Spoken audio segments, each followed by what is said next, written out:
Good morning and welcome to Moments with Melinda. I am your host, Melinda Moulton. And today I am so delighted to have as my guest Peter Edelmann. How are you, my friend?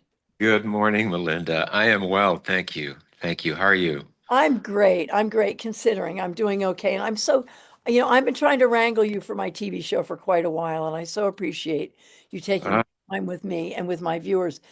But let them know who you are because you're quite okay. extraordinary. Peter, Ah! well, you are. Peter Uh, Edelman is a visionary.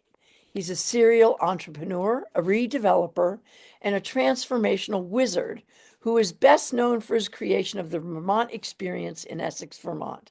He is also the founder and partner of EB Development LLC. Is there anything else I missed? oh, I guess I'm a happy husband and father. You are a beautiful husband, married to the most extraordinary woman, and your children are divine. So Yeah. I'm adding that to the bio, folks. Okay. So let's start at the beginning. Tell my viewers, where were you born, and tell us a little bit about your childhood growing up, Peter. Um, sure. So I was born in a small town, Rinteln, Rinteln, in what at the time was West Germany. And my parents, after winning a small lottery in Germany and having gone through the war, losing everything, trying to rebuild, felt that this was a sign they had to make a move, and they made a choice between moving to South Africa and moving to the United States. And my mom went out, and we wound up immigrating to the United States. Um, Having really no money, and my parents came over a year ahead of us on the boat. And I and my brother followed with my grandfather about a year later, also on the boat. And so I guess I'm a boat child, Incredible. and came over at my first memories coming over at the age of 3.5, and really not speaking a word of English. Whoa. Peter, your screen is jiggling a little bit. Are you moving in your chair? I might be nervous. Well, Yeah, no, that's well, no, no, no. Is that better? yeah, it's just sort of jiggling. I don't know what's jiggling, if it's the table or the computer, or maybe you're just a jiggly kind of guy. I'm not a gigolo, No. but I, Well, that's good to know. Uh, yeah. yeah, just try to steady yourself, my friend. Steady yourself. Because you are sort of jiggling around there. So you were three when you got here. Where did they land? We landed in Philadelphia. And, Philadelphia. Wow. yeah, Philadelphia Harbor, and again, that's really it was a very impactful trip, and it I think that therefore I created the memories which I still have of that trip. That's fascinating. Yeah. And then what did your parents do once they landed? Are you on a phone, by the way? Maybe that's why you're jiggling. Yeah, I am on a phone. Let me see if I can See if just you put can my just phone steady it up down. Let so me they see if can I can hear something. put it down. That might be better. How We can speak. about that? Does We that can work better? well, talk for a minute. Talk. Okay, does that work? That's much better. Okay, no more Thank you, jiggling. darling. Very That's good. so much better. Okay. Of So, course.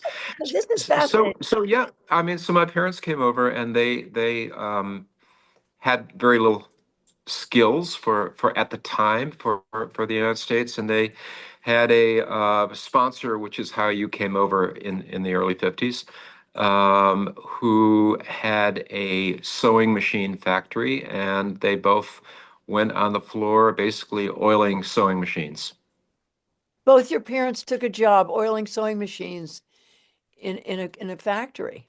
in a factory in a small town in Sarah, Pennsylvania, called the Blue Swan Factory, and the sponsor appreciated my parents for what they were and their initiative. And my dad had a very good math brain, and within a few years was running the accounting for the company. He learned through a correspondence school to do accounting for U.S. standards, and he worked his way up from there. That's fantastic. Did your Yeah. parents stay in Pennsylvania? They stayed there for a few years, and then my father met somebody in Elmira, New York, which is where I grew up. And there are a fair amount of ties, Elmira and Burlington, surprisingly, and even some old ties to Basin Harbor Club. So we moved to Elmira, New York, and my dad started with a real estate company, and became president of that company and developed, at the time, one of the first enclosed malls in the United States. Wow. You know, my family emigrated from Germany to Pennsylvania. Oh, A lot, really? yeah, yeah, a lot of Wow. Germans did, fled and came to settled in Yeah. Pennsylvania. So you Yeah. ended up in Elmira. Your father then proceeded to have his own real estate company and do redevelopment, just like you. Did you used to go with your father to the office? Is that how you sort of got the bug to? No, but I did used to. We have this industry group called ICSC, International Shopping Center Convention, and I would go to those conventions with him as a young man, young boy, and really bring along my tennis rackets so I could play a lot of tennis in fun places, which at the time was always at the Fountain Blow in Miami Beach. God, I love it. Yeah, it was great. So are your parents still alive? No, they both have passed. Yeah, Fast. Okay. yeah, and they had a great life. They I'm had a sorry good about life. that. Yeah, we always miss our parents, but we're at the age where it's hard to keep our parents alive. So Absolutely. it's hard to keep ourselves alive, actually. But so Peter, how long Yeah. have you been involved? How long, what brought you to Vermont?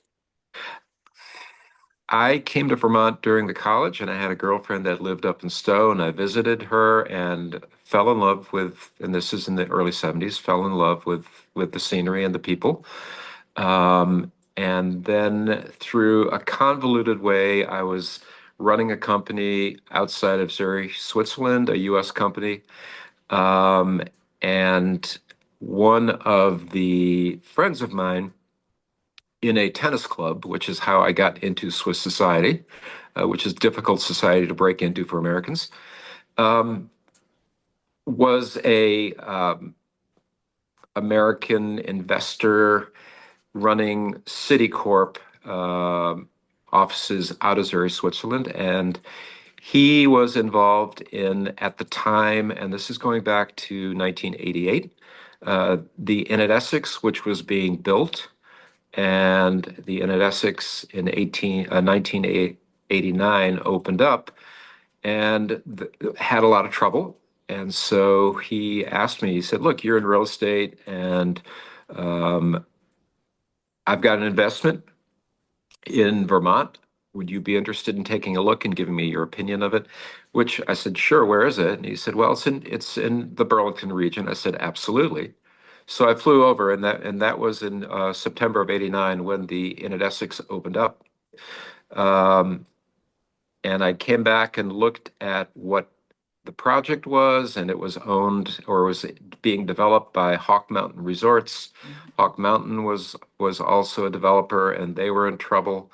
And so I looked at all of that, and I came back and spoke to my friend, and who became a partner, and said that I felt that the inn was something very interesting. We should pursue it if he wanted to, and that over a multi-year period led to creating a partnership to take over the inn, which was a troubled property at the time. So So so that when was that? Early 1990s? that was '89 when I came over, and it was in '91 when we had basically a deal lined up with the FDIC, who had taken over one of the major lender, um, who had done some malfeasance, and we had a deal to acquire it in '91, and then the bank was taken over by the FDIC, and so there was a black hole for a period of almost 2 years. In late '92, I was contacted by them, and they had me on file as being an interested party to the debt.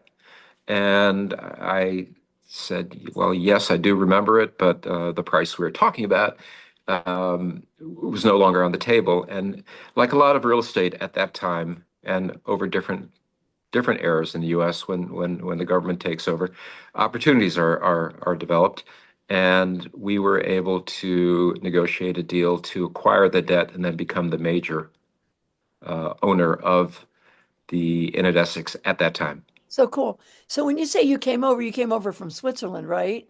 Correct. Because you Yeah. were working in Yeah. Switzerland. Um, how did that feel? So I was at the time actually I was running the company in Switch outside of Zurich, and I also had a development in Temecula, California. Okay. So I was going between California and then Switzerland for about 3 years, and then added Vermont onto that Wow. travel time. Yeah, great So, times, great times. so, what is the drive? Because you are a very high energy guy. And you have a lot of, you've done a lot of great stuff since the 1990s here in Vermont. What's the driving force and what keeps you excited about the work that you do? That's a great question. I love the opportunity to be creative and to meet really interesting and creative people, and I've been able to put the two together.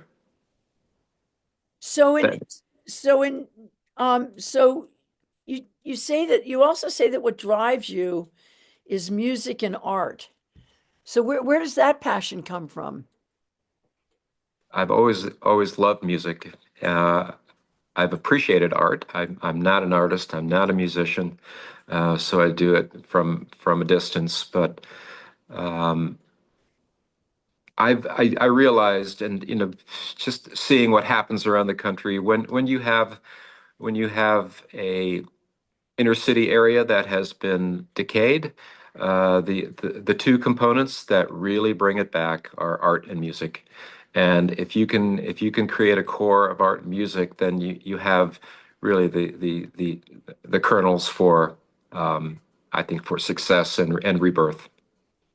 And certainly you did do a rebirth. It's a redevelopment, a revitalization project, a reinvestment project. So if you were to describe the Essex experience to someone who did not live here in Vermont or did not know what the experience was, how would you describe the experience and what people would find there and some of the businesses that Yeah. are so wonderful?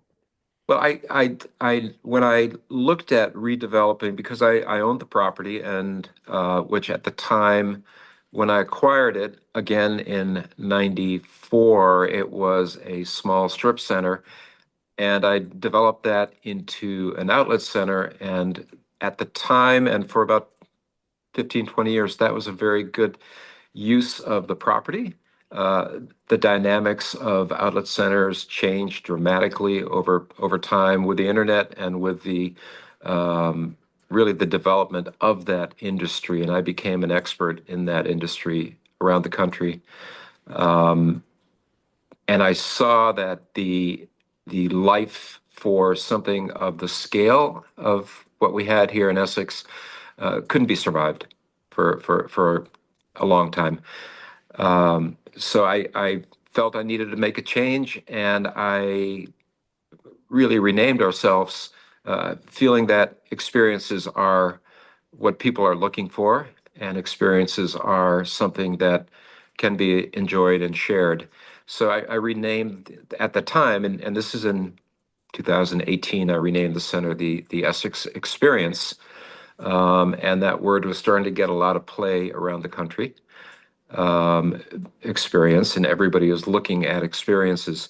So I felt that if I could bring in unique people who had a passion for what they do, and that they were, at least in my opinion, knowledgeable in what they do, um, putting that together, putting several of them together, could be the core of creating something that felt I've always wanted to do, but it wasn't financially feasible. There hadn't been enough interest, I think, from people to make it a viable project to be working with developing concepts. But I took the chance and was fortunate enough to really to meet some fantastic partners here, And the majority of them did not have financial support to be able to make it work. And I felt that if I could structure something to get there, and I had an end goal, and it was um, really a 2-year project to get to the point where I could put enough together to make the project viable. Um, I could be successful, even though the first couple of years I knew I wouldn't be financially in a very good position. And that seemed to make a lot of sense, and it was really starting to work. And then, of course, 2020, the year of seeing clearly, COVID came and everything got upended. But So that I'm going to step back for a second. okay. Just for my viewers, it was called the Essex Outlets, wasn't it? The Essex Outlet Fair, the Essex Outlets, yes. So Yeah. for all For my for viewers who remember the outlet stores in Essex, this is the area that we're talking about that Peter's redeveloped and that he's owned since the early 1990s.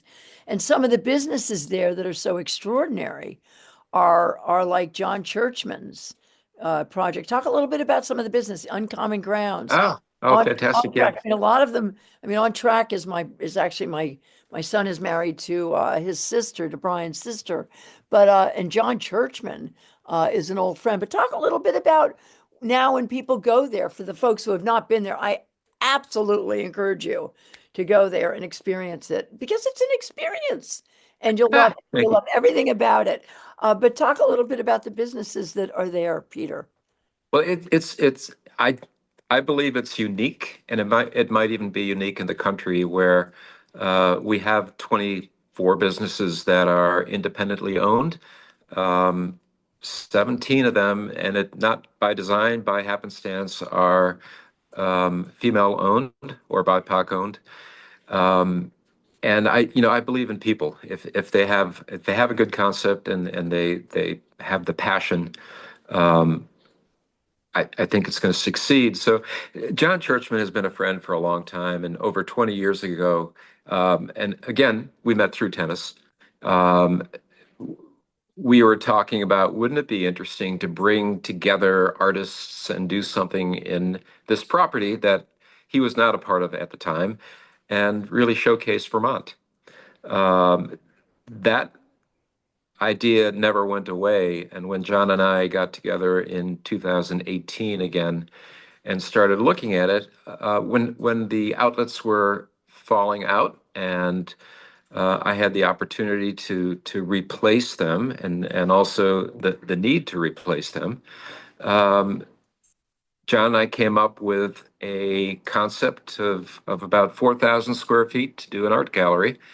And I structured it where and the issue with starting a new business oftentimes is you've got a set lease rate, that you have to pay the rent every month. And so I structured deals that um, incorporated a lot of percentage rent. So if the tenant didn't do that well, they wouldn't have to pay that much rent. And if they did well, then they would have to pay rent that eventually and hopefully would be more than market rent. But it allows the owner to build up to that point and not have to face a payment that they might not be able to make. And did you support the fit up too of these I businesses? would I would support the fit up for everybody. And then I invested in 9 of the concepts who didn't have the equity or the capital to start. So I would invest in them as well. And as I say, John, I started in 4,000 square feet, and then the neighboring store also closed, and we expanded to 7,000 feet. And then the neighboring store, Brooks Brothers, also went into bankruptcy. And I said, John, what do you think? He goes, sure. So we expanded the Art Hound Gallery, which, as you say, is fantastic. It just is fantastic. It has He has over 400 artists, over local artists. So if you, over 400 artists. yeah. Yeah. So to my And viewers, you go on out there to the Essex Experience and, grab yourself a cup of cocoa at the Uncommon Grounds, and check out John Churchman's Art Hound. And we're gonna get into some of the other businesses too there, but I want to move for just a quick second to EB Development.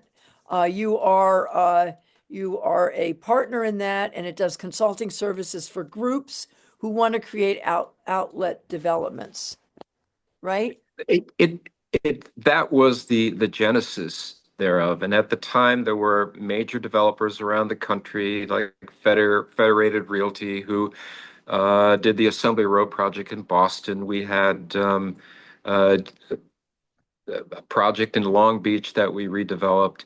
And all of these developers realized that the outlet industry was a niche industry, and the smart ones brought in consultants to really help with the concept creation, also the leasing thereof.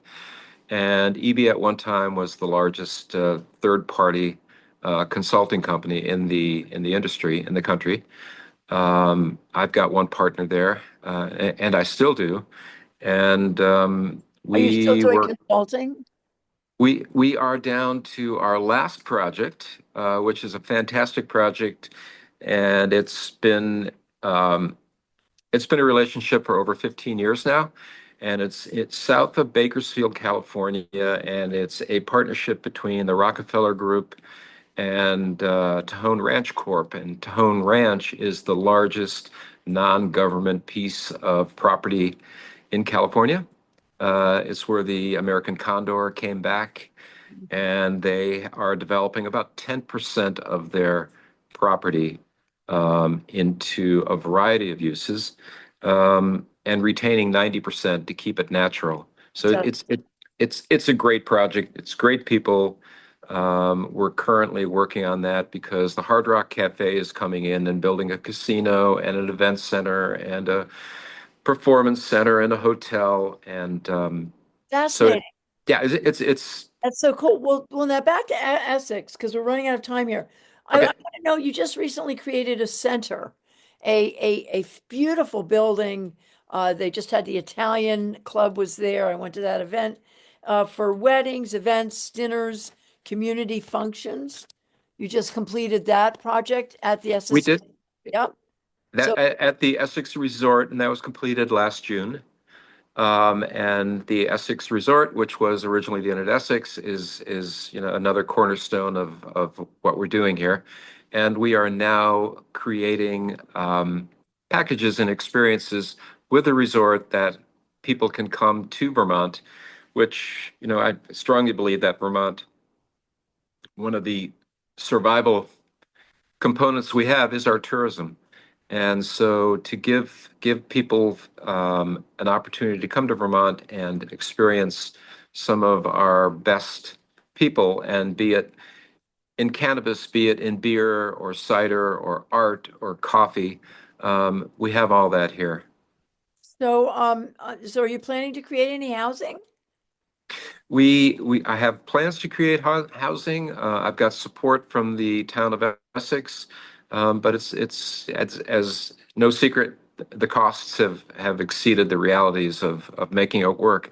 So we are working with the town and the state on helping to create vehicles that would support the development of housing. We look forward to that. And I understand you were also considering doing perhaps an entertainment center at the experience. I am. I mean, I've got the movie theater there that we developed, or I developed, and didn't know anything about movies, but we started in 2001, and then we expanded that in 2008 and added the T-Rex component, which is our large screen format. And I was looking at making an entertainment center within that building, and ultimately that's too disruptive and too expensive. So I'm looking at another parcel on developing something for entertainment concept. Yes. And you were looking at even a bowling alley and an arcade and game rooms too, as well, out there, Ab- right? Absolutely. Yeah, that's part of the So concept. I would venture that your business philosophy is really sort of a socially responsible business practices where you support your tenants. I'm sure during COVID you supported them to keep them going, and I would assume that that's sort of your mission is a socially responsible, environmentally caring, and planet, people, and profit. Would you agree with that? I would agree with that. And profit is important, and it can't be put aside, because without profitability, then you can't continue. The environmental component, we are a solar powered center. I believe the Essex Cinema is the only cinema in the United States that is powered by solar, and Fabulous. we're expanding that as well. My viewers, I also want to say that you have a spa, and I did not know this, and I've been out there, and you have a beautiful, beautiful spa. And I'm going to be there on May 18th to enjoy your spa. It's very affordable. It's absolutely beautiful, and it's gobsmacking beautiful. So to my Oh, thank you, Melinda. for a spa that's close to home, it's really extraordinary. Go check it out. Your movie theater, the T, I'm giving you, I'm actually your PR person, right? The T-Rex theater, I've got to tell you, the Rocks Yeah, have been shut down. I'm so disappointed. But if you want to go to see a movie, go to the T-Rex, and I'll tell you why. Because you can reserve seats. So you go on, you buy your ticket, you pick your seats, and when you walk in, there's not a huge crowd standing in line. I mean, that's extraordinary. And you have movies for people with sensory issues, like my we grandson do. is autistic. You have films, and I believe that you show other, like operas and things like that. So check out the T-Rex. Now, I want to move on to your wife, Jessica, who is an attorney and trains horses, and her role in helping you over the past 30 years, and also the fact that your children also are involved in your business. Talk to us a little bit about that. But just as any parent, one of our dreams is to always have your children appreciate what you're doing and have some type of continuing role in what you're doing. And you never know how it's going to come, but our daughter graduated from Katarina, graduated from UVM, and she became a bartender and at Black Flannel, loved doing that. Realized it was time to move on and tried a corporate job, and it wasn't quite right for her. And then she joined us in the spa and did a great job there. And that has now led to her becoming an event manager. And really, through that, you understand all facets of running a hospitality unit. Our son is going on to college, and he's going to be focusing into or in finance and also life skills, which is extremely important. So we're hoping that he's going to come back here as well. Well, Yeah. he must. He really must. I mean, we need our young people, and I love the whole family affair thing. It's fabulous, and you feel it when you're there. You feel that this is family owned and that you're part of a family when you. We've done a lot of change in our resort and our staffing and our directors, and we really have the core, and it's growing of a an amazing staff that really cares about what they do and wants to do the best that they can do. And the food is fantastic, by the way. I The mean, food is fantastic. Oh, yeah, it was a Necky, a Necky campus. So we have a lot of history we probably don't have time to get into. I do want to go back. Just none of this would be possible without having a brilliant partner who is also an empath and is able to really help navigate all of the different roads that you go up and down when you go through that's any Jessica. kind of development. That's my wife, That's Jessica. a Yeah. beautiful wife. Yeah, she's an extraordinary woman. So, Peter, what's your view of the future of our country, and how do you cope during these challenging times? My view of the country, we have an amazing country. We have we have so much opportunity, and it's opportunity for people who live here. It's opportunity for immigrants. Being an immigrant, I've seen it. Um, Obviously, things got out of hand, in my opinion, in this country, and they went too far in one direction. And there's always a need for change and for adaptation because so much has changed socially with the advent of the internet and the dissemination of information. So change was needed. I'm obviously very concerned in how that change was brought in, and I think that's the big dilemma that we're facing. But I continue. I'm an optimist, and I know we have amazing people, we have amazing resources, and I'm very optimistic for the future of our country Thank you with so good much. leadership. Well, yeah, with good leadership, and you are living in Vermont. So, what words of wisdom do you give your children and other youths as they face the scary times ahead of climate change, authoritarianism, inequality, and the attack on our democracy? What do you tell your children? What are your words of wisdom for our youth? Boy, there's so much there. Have hope, Hope. believe, Yeah. believe, believe in the future, believe in yourself. Um, if we don't do that, then we are going to self-destruct. We have to find better ways. You're here. And yeah. Well, you're delightful. Oh, Melinda, I thank you. mean, You you've are done too. so much. I mean, really, what you have done to transform that part of our state is phenomenal. I mean, really, Peter, I don't know where you get your energy and but to my viewers, please Google Peter Edelmann and read more about him. Get out there to the Essex Experience, visit the shops, go to a movie. By the way, we didn't even talk about your music venue. I was going to see, I come mean, see a concert. We come have a see a great, concert, and yeah. the prices are really reasonable. I mean, it's really hard to go to concerts these days because they're so expensive, but you guys, you keep the prices down so people can go. And I really want to thank you for that. So, what's on for the rest of your day, my friend?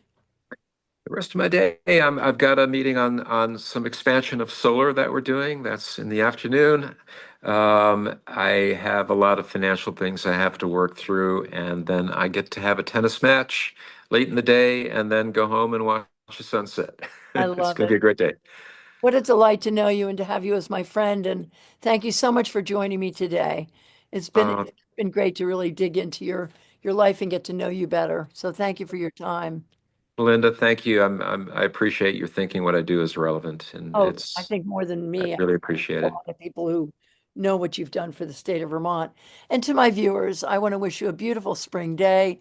It's the 1st of May. Get out there and frolic, and I will see you shortly. Take care and be well. Thank you Very for good. joining us today. Bye bye.